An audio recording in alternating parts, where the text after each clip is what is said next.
स्वामींची सेवा केली, दिवसरात्र स्वामींचं नाव घेतलं, तरीही पदरी अपयश आलं. मग मनात विचार येतो की स्वामी माझं ऐकत का नाहीत? पण एक गोष्ट लक्षात ठेवा, सेवा करणं हे तुमचं कर्तव्य आहे आणि योग्य वेळ आली की फळ देणं हे त्यांचं काम आहे.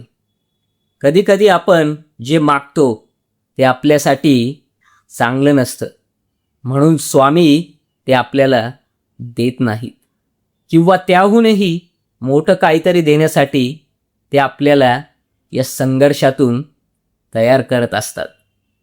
तुमचं अपयश म्हणजे स्वामींनी दिलेला नकार नाही, तर त्यांनी घेतलेली तुमची परीक्षा आहे. ते बघतायत की संकटात हा माझा भक्त माझा हात सोडतो की अजून घट्ट धरतो. खचून जाऊ नका, तुमची सेवा वाया जाणार नाही.